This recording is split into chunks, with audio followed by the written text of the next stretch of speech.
Welcome to our YouTube channel, Mama Chow and Spicy Wonton. And this is episode 19. And this one we're going to talk about um, the development in China from, 70s, 80s to 2000s plus. So, especially focused on restaurants as an example. Last time we did one related to the Pudong area infrastructure. Now we're talking airports. Now we're talking about restaurants. So, Mama Chow, you want to take it away? Yeah.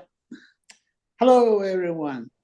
When we talk about restaurant, uh, especially authentic Chinese restaurant, and even Western Michelin graded Western food, I cannot deny Shanghai will be a very good choice to do that.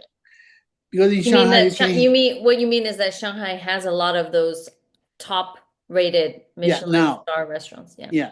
In Shanghai nowadays, you can have a very locally graded like Chinese authentic Chinese food, Chinese food, and you also can have very high graded,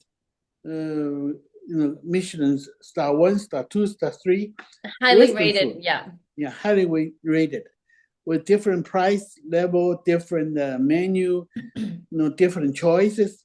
But in the 80s, a totally different story. When we were in Beijing in the 80s, I was working in a foreign oil company, and every day lunch, I have to go out with lunch with the girls, about 10 to 12 people every Mhm. day. So I have to pick different restaurant every day. So the normal time is at 12 o'clock. So when we arrive at the restaurant, each of the girl we order one cold dishes, the Chinese food to start with, from 2 pages of menu of cold dishes. After we order, the waitress usually say mayo, which is no, no, no. That's a famous saying in Chinese, in Beijing, in Mandarin, mayo. We used to always joke. Everything is the response in Beijing is mayo. Like they don't have anything. In the 80s, you would say, "Do you have this? Mayo. Do you have that? Mayo." They don't have anything. So Yeah. this picture is a very simple meal in the 80s, just as an example of what they had back then. So I asked the waitress, why there everything mayo? She said, because we're too late. 12 o'clock too late. Don't you think 12 o'clock is normal time for lunch? Oh, but again, after that we order hot food. The hot food, they come up with a medium gray temperature. It's barely warm hot food. So Hmm. you can treat the hot food as cold dishes. So those girls are complaining. Well, how come they don't have this and don't have that? I said, I don't complain. I said, Uh-huh. you get what do you pay for? Because their service is not that great. Hmm. Is because they don't get paid well.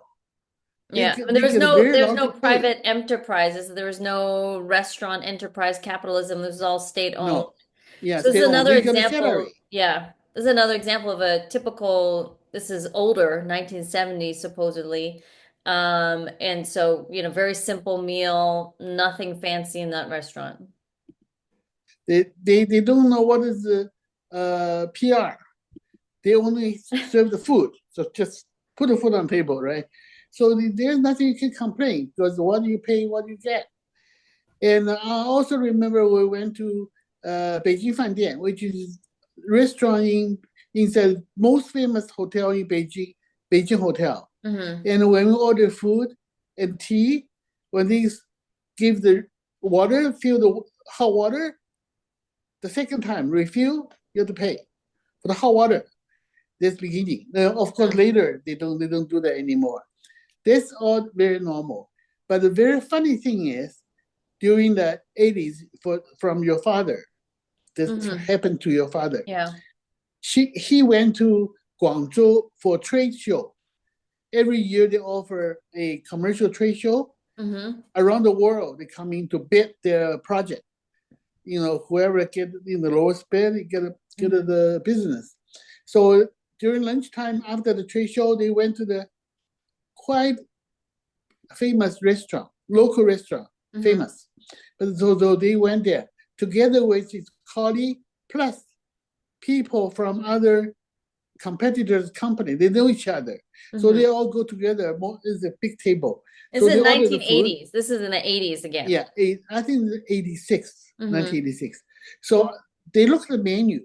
The menu said you have to pay FEC, foreign currency, foreign Foreign exchange exchange certificate. currency It's actually called foreign exchange certificate. certificate. Okay, And so so of just course, before you continue, for context, between 1980 and 1984, China did not have a convertible currency on the international exchange rate. So they had what they called two separate currencies. One is domestic RMB, renminbi for locals to use. And before they opened their economy under the open trade liberalization, they had this FEC, which is what Mama Chow is talking about, which is the foreign exchange certificates. That was from 1980 to 1994. They actually had FECs. And that basically was issued to foreigners, foreign visitors, foreign citizens, so that they could then use the foreign exchange certificates, FECs, to convert to the local currency. But what ended up happening is that you end up having an illegal black market of, two different types of currencies. about 20% difference. Yeah, Yeah, about 20% difference before they were able to convert the currency. And, for some folks who are new or maybe not so new to this channel or not familiar with different types of convertible currencies, the reality is there are other countries even today. We just went to Argentina last fall. Same thing. Argentina has two different currencies essentially. They have something called a blue dollar where you can use cash, US dollars, to get a better exchange rate, 2 to 3 times better than the official exchange rate. And actually, the Milei, the president in Argentina, only just recently, in the last month or so, ended this dual exchange rate black market of dollars in Argentina. So this is something that happens, in some countries periodically, just so, provides developing country. for usually developing country. Yeah. Yeah. Okay, they look at the menu. They say that your father said, "Of course, we pay FEC, right?" But after they finish lunch, when bill comes, your father took the wallet to pay with the FEC. The Hmm. waitress looked at the currency. She said, "No, we don't accept that." Your father said, "Why not? It's on the menu." See, the FEC is the official currency, right? She said, "No, you get from Hong Kong, you should pay Hong Kong dollar." Uh-huh. So your father said, "No, I'm not going to pay Hong Kong dollar." The government said FEC will pay FEC. They said no. They called the manager. Manager said, "Yeah, you guys are from Hong Kong, pay Hong Kong dollar." Then your father pick up his phone, Hmm. call many chauffeur, driver. They have Yeah. driver, call driver to come to the hotel, the restaurant to pick them up. Hmm. And he told the waitress, "I'm not going to pay. I'm not going to pay anything. Let's go to the police station. So let your government to determine, to decide which currency I should pay. Yeah. If the government said FEC, I pay FEC. If Right. the government said Hong Kong dollar, I pay Hong Kong dollar. If the government said US dollar, I pay US dollar. See Uh-huh. what the government said. Let's go together." Yeah. So after he said that his colleague and friend, they're laughing. They Yeah. know something will happen, right? So the waitress got so scared. Right. She smiled. She said, "Oh, no, no, no, no, no. We don't go to police station. You can pay anything you want. You can pay RMB, you can pay FEC, you can pay anything." Well, So but you wait, for context, you need to explain why did the restaurant or waitress want him to pay in Hong Kong dollar? Because in those okay, days, it was valued at a higher value convertible rate, right? yeah, Hong Kong dollar is value more, about 20%. Mm-hmm. So of course they want to get more money, right? But it's not legal. It's Right. not official. Yeah. So afterwards, the manager came. Everybody say sorry, sorry, and they pay anything you want, and they also give them discount. This is what happened. If you got scared, you pay anything they ask for. But Right. you should not do that. Just do your legal way. Well, there's Okay. no, that's always when I remember when I was in India for business, they would always make comparison between India and China. India, there's rule of law, but no order. In China, there's order, but no rule of law. So then when you say you should play it the legal way, what's legal? What's illegal, right? So they're like, oh, well, you were here. Why, so So uh, that's that was the the funny thing. experience. Yeah. Yeah.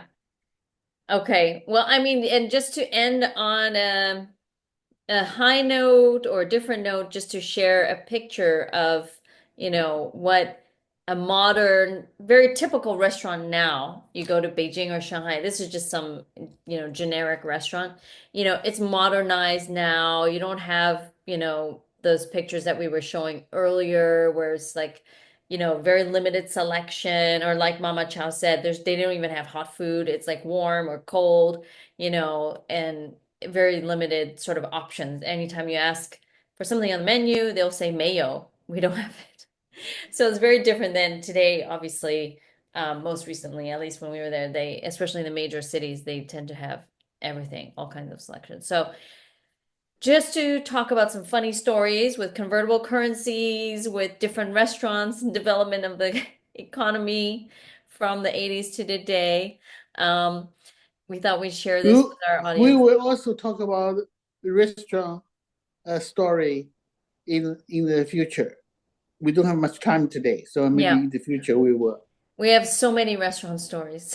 And especially any Asian culture, eating is a big part of the culture, and especially in China. And so we have other funny, or I don't know how we want to say it, stories about restaurants, and we'll talk another time. But thank you for joining us. Don't forget to like and subscribe.